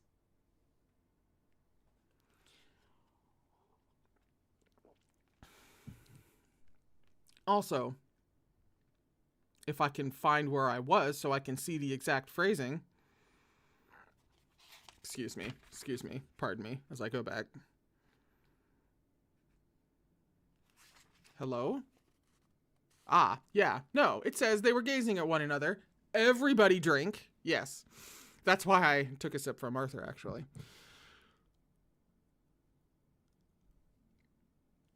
My Achiellan bed slave, said Luron, named for the man who killed my brother. Damon drew in a painful breath. It's not much further, he said. They went through passages, past the high archways and the windows along the northern side with their Venetian grilles. It wasn't unusual for two young men to wander the halls together, swaying after a revel, even among princes, and Damon could pretend for a moment that they were what they seemed to be, brothers in arms, friends. The guards on either side of the entrance were too well trained to react to the presence of royalty leaning all over each other. They passed through the outer doors to the innermost chamber. Here, the low, reclining bed was in the Achiellan style, the base carved in marble. It was simple, open to the night from its base to its curved headrest. No one is to enter, Damon ordered the guards. He was aware of the implication. Damianos entering a bedchamber with a young man in his arms and ordering everyone out, and he ignored it. If Isander suddenly had a startling reason why the frigid Prince of Vare had forgone his services, so be it. Luron, intensely private, would not want his household present while he dealt the effects of a night's worth of drinking.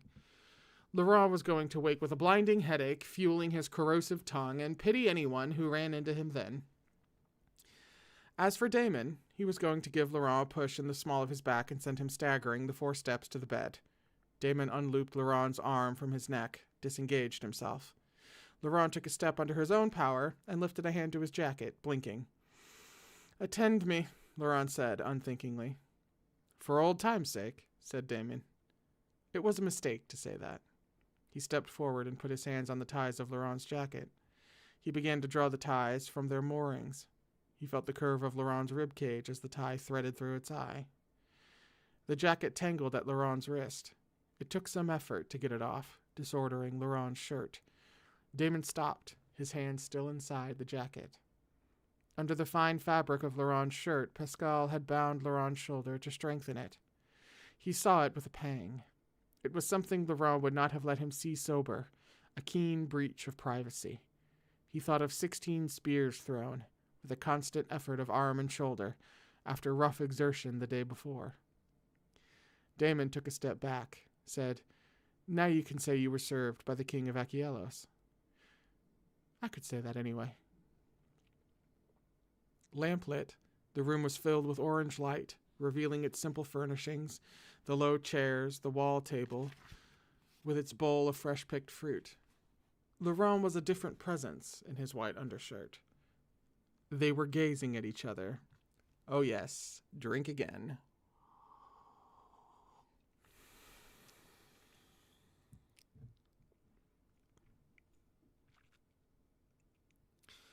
Behind Luron, the light concentrated on the bed, where oil flamed in a low, burnished container, and illumination fell on tumbled pillows and the carved marble base of the bed.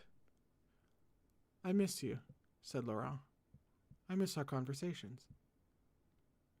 It was too much. He remembered being strapped to the post and half killed. Sober, Luron had made the line very clear, and he was aware that he had crossed it. They both had. You're drunk, said Damon. You're not yourself. He said, I should take you to bed. Then take me, said Luron. He maneuvered Luron determinedly over to the bed, half pushed, half poured him into it, as any soldier would help his drunk friend to the pallet in his tent. Luron lay where Damon put him, on his back in a half-open shirt, his hair tumbled, his expression unguarded. His knee was pushed out to the side. His breathing was slow as one in sleep. The thin fabric of his shirt lay against his skin, rising and falling with it.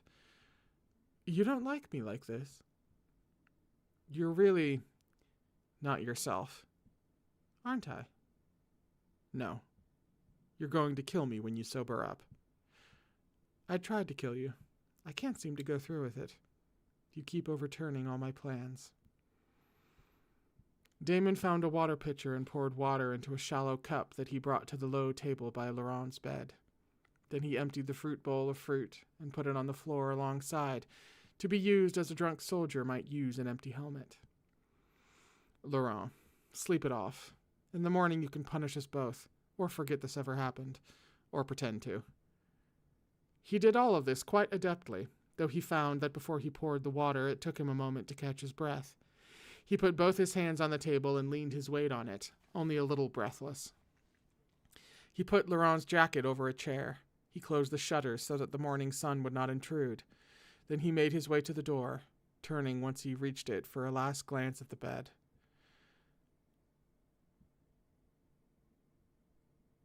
Luron, falling through scattered thoughts into sleep, said, "Yes, Uncle."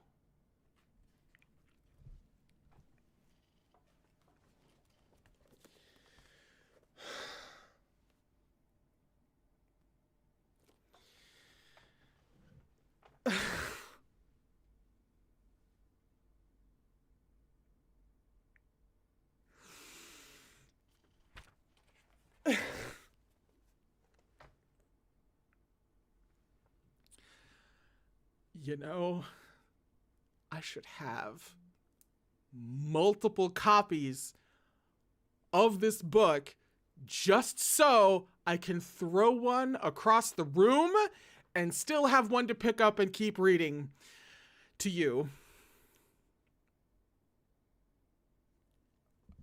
I fucking hate her. I hate her. I hate C.S. Picot. I hate her. That's the end of the chapter. Jesus Christ. And you know, Liv, it does occur to me that technically right now I do have a second copy sitting across there that's like, because like, you know, this version of the trilogy we're giving away at when we get towards the end, which actually should be happening pretty soon. I should probably look into that. Technically I do have a second copy that I could be throwing across the room. However, like, it's my copy. It's the new copy that's like really beautiful. And as much as I want to destroy it, I don't want to destroy it. And then, but I also don't want to throw this across the room because this is going to get sent to somebody. So I'm still stuck. Okay. We're also very behind because we're only just now reaching chapter 10 on page 164.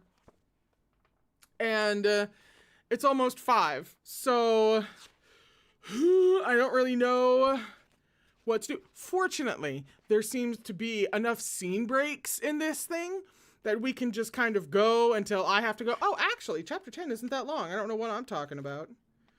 Maybe we can get... Hello, maybe we can get through chapter 10. I'm all over the place. I can't stand this author. I just... No. Simply no. I refuse to like her at all. Chapter 10, 164. Did I say that? I said it. We're just breathing. Damon was smiling. He lay on his back, his arm over his head, the sheet pooled over his lower body. He had been awake for perhaps an hour in the early light. The events of last night, endlessly complicated in the candlelit privacy of Luron's bedchamber, had resolved into a single blissful fact this morning. Luron missed him.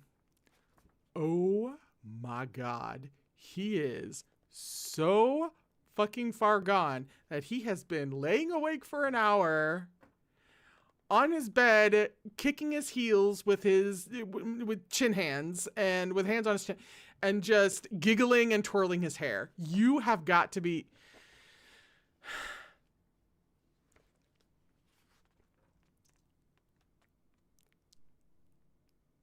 He's so far gone. He felt a flutter of illicit joy when he thought of it. He remembered Luron gazing up at him. You keep overturning all my plans. Luron was going to be furious when he arrived at the morning meeting. You're in a good mood, Nicandros said as he came into the hall. Damon clapped him on the shoulder and took up his place at the long table. We're going to take Carthus, said Damon. He had summoned each of the bannermen to this meeting. This would be their first attack on an Achaean fort, and they were going to win it, swiftly and definitively. He called for the sand tray that he preferred.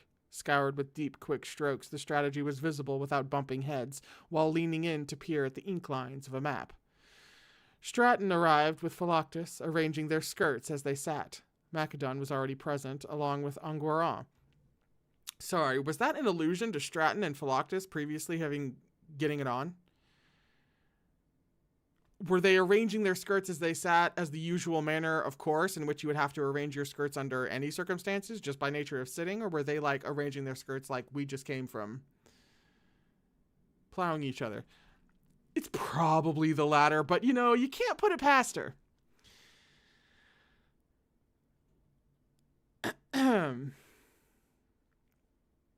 Macedon was already present, along with Anguiran. Van arrived and took her seat, arranging her skirts similarly. You see what I mean by this? Anyway, Luron entered, an edge to his grace, like a leopard with a headache, around whom one must tread very, very carefully. Good morning, said Damon. Good morning, said Luron. This was said after an infinitesimal pause, as if maybe for once in his life the leopard wasn't quite certain what to do. Luron sat on the throne-like seat of oak beside Damon, and kept his eyes carefully on the space in front of him. Luron, said Macedon, greeting Luron warmly, I am glad to take up your invitation to hunt with you in Aquitar when this campaign is over. He clapped Luron on the shoulder. Luron said, My invitation. Damon wondered whether he had ever been clapped on the shoulder in his life. I am wondering which shoulder just got clapped. I sent a messenger to my homestead this very morning to tell him to begin preparing light spears for chamois. Pardon me. You hunt with Varetians now, said Philoctus. 1 cup of Griva and you slept like the dead, said Macedon. He clapped Luron's shoulder again. This one had 6. Can you doubt the power of his will, the steadiness of his arm in the hunt? Not your uncle's Griva, said a horrified voice. With 2 such as us on the ride, there won't be a chamois left in the mountains. Another shoulder clap. We go now to Carthus to prove our worth in battle. This provoked a wave of soldierly camaraderie. Luron did not typically engage in soldierly camaraderie, and did not know what to do. Damon felt almost reluctant to step forward to the sand tray. Menaidos of Sicyon sent a herald to hold talks with us. At the same time, he launched attacks on our village, which were intended to sow dissent and disable our army, Damon said as he scoured a mark in the sand. We've sent riders to Carthus to offer him the choice to surrender or to fight. This he had done before the Octton. Carthus was a classical Achaean fort designed to anticipate attacks. Its approach guarded by a series of watchtowers in the traditional style. He was confident of success. With every watchtower that fell, Carthus's defenses would lessen. That was both the strength and the weakness of Achaean forts. They dispersed resources rather than consolidating them behind a single wall. "You've sent riders to announce your plans," said Luron. "This is the Achaean way," said Macedon, as he might to a favored nephew a bit slow at learning. "An honorable victory will impress the Kuroi and gain the favor that we need at the king's meet." "I see. Thank you," said Luron. "We attack from the north," said Damon, "here and here." Not send marks. That would make no sense. "We attack from the north," said Damon, "here and here. Sandmarks, and bring the first of the watchtowers under our control before we make our assault on the fort." The tactics were straightforward, and the discussion progressed quickly to its conclusion. Luron said very little. The few questions the Varetians had regarding Achaean maneuvers were raised by Van and answered to her satisfaction. Having received their orders for the march, the men rose to depart. Macedon was explaining the virtues of iron tea to Luron, and when Luron massaged his own temple with finely bred fingers, Macedon remarked, rising, "You should have your slave fetch you some." "Fetch me some," Luron said. Damon rose and stopped.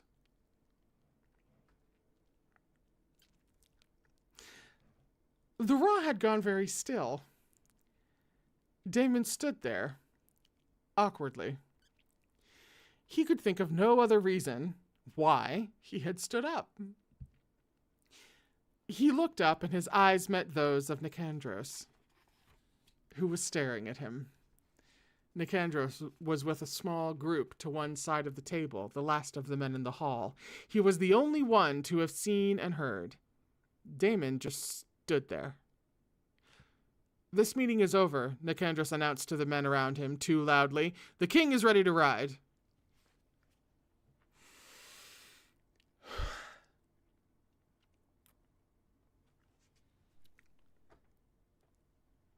That's a scene break. The hall cleared. He was alone with Luron. The sand tray was between them, the march on Carthus laid out in granular detail. The acidulous blue of Luron's gaze on him had nothing to do with the meeting. Excuse me while I write down the word acidulous. Beautiful word. Never heard it before. "Nothing happened," said Damon. "Something happened," said Luron. "You were drunk," said Damon. "I took you back to your rooms. You asked me to attend you." "What else?" said Luron. "I did attend you," said Damon. "What else?" said Luron. He had thought having the upper hand over a hungover Luron would be a rather enjoyable experience, except that Luron was beginning to look like he was going to vomit, and not from the hangover. "Yeah, that's what we were thinking, except something about describing that look on his face."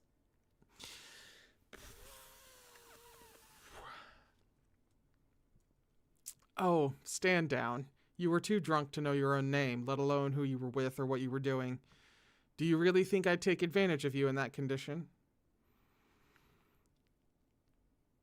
Luron was staring at him. "No," he said awkwardly, as if, only now giving the question his full attention, he was coming to realize the answer. "I don't think you would." His face was still white, his body in tension. Damon waited. "Did I?" Luron said. It took him a long time to push the words out. "Say anything." Luron held himself taut, as if for flight. He lifted his eyes to meet Damon's. "You said you missed me," said Damon. Luron flushed, hard, the change in color startling. "I see. Thank you for..." He could see Luron taste the edges of the statement. "Resisting my advances." In the silence, he could hear voices beyond the door that had nothing to do with the two of them, or the honesty of the moment that almost hurt, as if they stood again in Luron's chambers by the bed. "I miss you too," he said. "I'm jealous of Isander." "Isander's a slave." "I was a slave."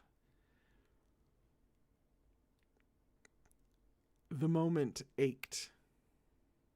Luron met his gaze, his eyes too clear. "You were never a slave, Damianos. You were born to rule, as I was."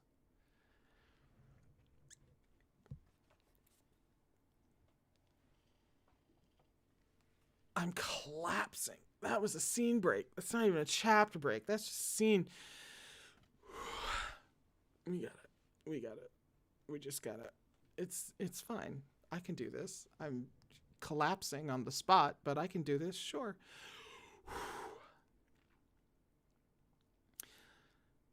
He found himself in the old residential quarters of the fort. It was quieter here. The sounds of the Accusations occupation were muted. The thick stone hushed all the noises, and there was only the building itself, the bones of Marlis, its tapestries and trellises torn down, exposed before him. It was a beautiful fort. He saw that, the ghost of its Varetian grace, of what it had been, of what it could be again, perhaps. For his part, this was farewell. He wouldn't return here, or if he did, as a visiting king, it would be different, restored as it should be to Varetian hands. Marlis, so hard won, he would simply give back. That was strange to think. Once a symbol of Accusations victory, it seemed now a symbol of all that had changed in him, the way that, when he looked now, he saw with new eyes. He came to an old door and stopped. There was a soldier at the door, a formality. Damon waved him aside. It was a comfortable, well-lit set of rooms, with a fire burning in the hearth, and a series of furnishings including Accusations reclining seats, a wooden chest with cushions, and a low table in front of the fire, with a game and game pieces set up on it. The girl from the village sat, squat and pale, opposite an older lady in gray skirts, bright coins used in a child's game strewn out on the table between them. At Damon's entry, the girl scrambled up, the coins knocked to the floor with a chink. The older lady also stood. The last time Damon had seen her, she had been warding him away from a bed with the broken end of a spear. "What happened to your village?" "I swore that I would find out who was responsible and make them pay for it. I meant it," said Damon in Varetian. "You both have a place here if you want it, among friends. Marlis will belong to Ver again. That is my promise to you both." The woman said, "They told us who you were." "Then you know I have the power to keep my promises." "Do you think if you give us—" The woman stopped. She stood beside the girl, the two of them a wall of white-faced resistance. He felt the incongruity of his presence. "You should go," said the girl into the silence. "You're scaring Genevo." "Genevo?" Genevo, probably. Damon looked back at Genevo. Genevo was trembling. She wasn't scared. She was furious. She was furious at him, at his presence here. "It wasn't fair what happened to your village," Damon said to her. "No fight is fair. Someone's always stronger. But I'll give you justice. That I swear."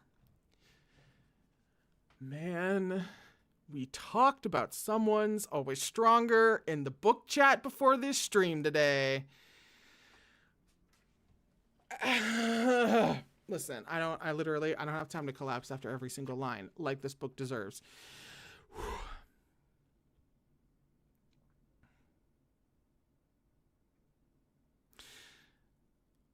"I wish Accusations had never come to Delphir," said the girl. "I wish someone had been stronger than you." She turned her back on him after she said it. It was an act of bravery, a girl in front of a king. Then she went and picked up a coin from the floor. It's all right, Genevo, said the girl. Look, I'll teach you a trick. Watch my hand. Damon's skin prickled as he recognized it. The echo of another presence, the achingly familiar self-possession that the girl mimicked as she closed her hand over the coin, holding her fist out in front of her. He knew who had been here before him, who had sat with her, taught her. He had seen this trick before, and though her 8-year-old sleight of hand was a little clumsy, she managed to push the coin into her sleeve so that when she opened her hand again, it was empty. I'm going to unhinge my jaw and swallow the camera. I don't even have anything left. I haven't for like 3 sips now.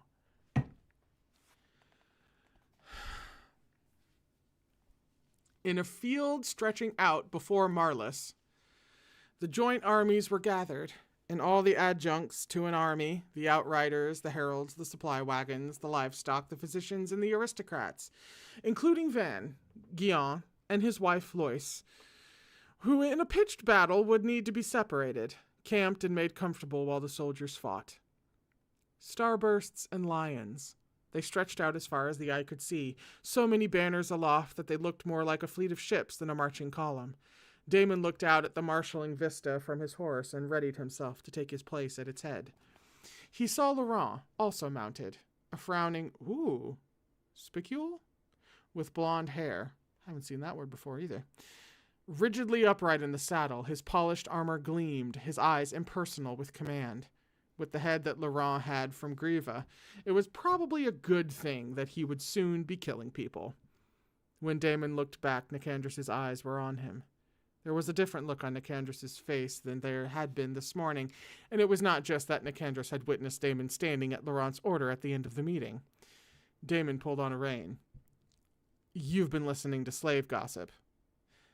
You spent the night in the Prince of Vair's rooms. I spent 10 minutes in his rooms. If you think I fucked him in that time, you underrate me. I love him. Nicandrus didn't move his horse out of the way. He played Macedon at that village. He played him perfectly as he played you. Nicandrus. No, listen to me, Damianos. We're riding into Accusations because the Prince of Vair has chosen to take his fight into your country. It's Accusations that will be hurt in this conflict. And when the battles are done and Accusations is exhausted by the fight, someone will step in to take the reins of the country. Make sure it's you. The Prince of Vair is too good at commanding people, too good at manipulating those around him in order to get his way. I see. You're warning me again not to bet him. No, said Nicandrus. I know you're going to bet him. I'm saying that when he lets you, think about what he wants. Damon was left then to spur his horse alongside Luron's as they took up positions side by side. Luron was straight-backed in the saddle beside him, a figure of polished metal. There was no sign of the hesitant young man of this morning. There was just an implacable profile. The horns blew. The trumpets trumpeted. The whole vista of the united armies began to move, 2 rivals riding together, blue alongside red. A scene break. The watchtowers were empty. That's what the scouts were shouting when they came pounding back on lathered horses with their uneasy news. Damon shouted back. Everyone had to shout to be heard over the cacophony of sound, the wheels, the horses, the metallic tramp of armor, the rumble of earth, the ear-splitting blow of horns that was their army on the march. The column stretched from hilltop to horizon, a line of sectioned squares that moved over fields and hills. His whole army was poised to descend in an attack on the watchtowers of Carthus. But the watchtowers were empty. It's a trap, said Nicandrus. Damon ordered a small group to peel off from the main army and take the first tower. He watched from the hillside. They cantered towards it, then dismounted, took up a wooden ram and forced the door. The watchtower was a weird block shape against the horizon, with no activity in it. Lifeless stone that should have habitation, and instead had none. Unlike a ruin reclaimed by nature to form part of the landscape, the empty watchtower was incongruous, a signal of wrongness. He watched his men, small as ants, enter the watchtower without resistance. There was a strange, eerie silence of minutes in which nothing happened. Then his men came out, mounted, and trotted back to the group to report. There were no traps. There were no defenses. There were no faulty floors to hurtle them downwards, no vats of heated oil, no hidden archers, no men with swords springing out from behind doors. It was simply empty. The second tower was empty, and the third, and the fourth. The truth was dawning on him as his eyes passed over the fort itself, the lower walls of thick gray limestone, the fortifications above in mud brick. The low two-story tower was tile-roofed and built to house archers, but the arrow slits were dark and did not fire. There were no banners. There were no sounds.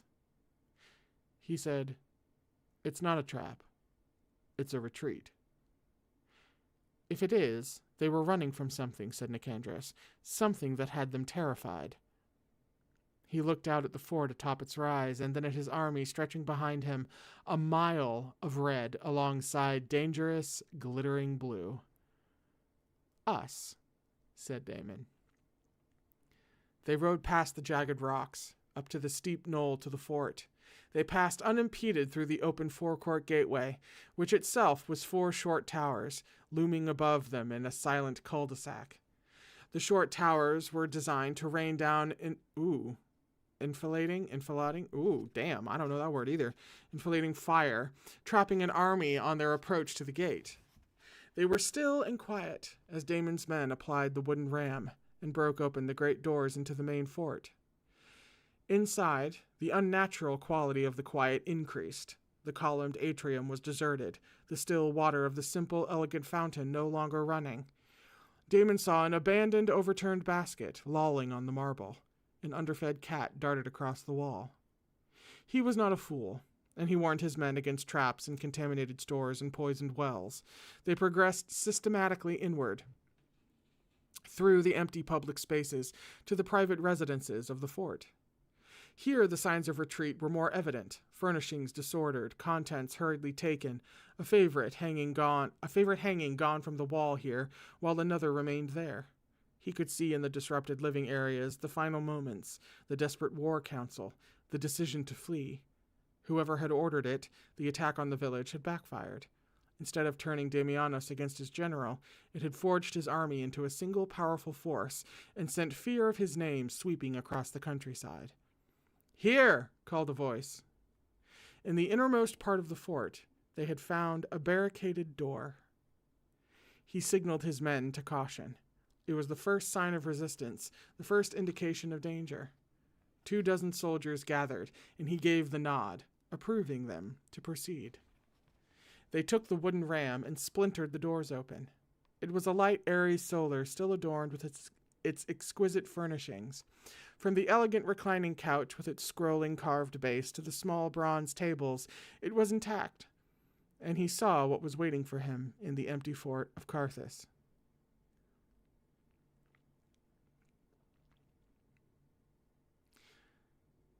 She sat on the reclining couch. Around her, she had 7 women in attendance, 2 of them slaves, 1 an elderly maidservant, the others of good birth, part of her household. Her brows had risen at the crash as at some minor, distasteful breach of etiquette. She had never made it to the Triptolemy to give birth. She must have planned the attack on the village to stop him or stall him, and when it had backfired, she had been left abandoned.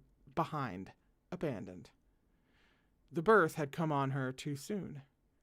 Sometime very recently, judging by the faint sepia smudges under her eyes.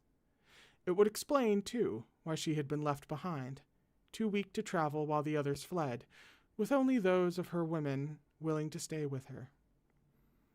He was surprised to see that there were so many women. Maybe she had coerced them, stay or have your throat slit, but no, she had always been able to inspire loyalty. Her blonde hair fell in a coil over her shoulder. Her lashes were pressed. Her neck was as elegant as a column. She was a little pale, with slight new creases on her forehead, which did nothing to harm its high classical perfection, and seemed only to enhance her, like the finish on a vase. She was beautiful. As ever with her, it was something you noticed initially and then forcefully discarded because it was the least dangerous aspect of her. It was her mind, deliberate, calculating, that was the threat, regarding him from behind a pair of cool blue eyes. "Hello, Damon," said Jocasta. He made himself look at her. He made himself remember every part of her, the way she had smiled, the slow approach of her sandaled feet as he had hung in chains, the touch of her elegant fingers against his bruised face. Then he turned to the low-level foot soldier to his right, delegating a trivial task that was beneath him and now meant nothing. "Take her away," he said. "We have the fort."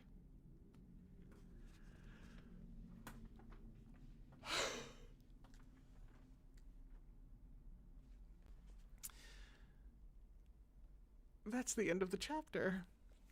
Woo! Now I'm really fucking glad I read chapter 10 like I was supposed to. Whew. I have been waiting to get to Jocasta. Oh, I've been waiting for the third book, basically. I've been waiting for the third book, which, again, as we all know, is wild considering the contents of the first two books. However, I still don't have anything in here. Ooh. Yeah, a trivial task that now meant nothing. But she's there. She's right there. Okay. I have to go. I'm running late for today. I gotta leave. But I'll see you guys on Thursday. If you want more of an opportunity to chat with me about this, since we are running late, Tuesdays and Thursdays. Before these main reading streams, there are book chat kind of recap-y streams where we discuss what we read at the previous stream. So on Thursday at 2:15 p.m. for patrons and YouTube members, we will be discussing everything that happened here at this stream. So hop onto that if you would like a little bit of supplemental fun to go with this madness. And I will see you on Thursday. I hope you had a time. I had the best time, and we're going to have a great fucking time on Thursday. Happy birthday to a vase of peonies. You really won. Except the biggest winner is, of course, Henry, whose manifestation capacity should not be underestimated by anyone ever in the history of humanity. And I will see you guys in a couple of days for more of King's Rising. Alrighty? Please take care of yourselves and have a lovely week.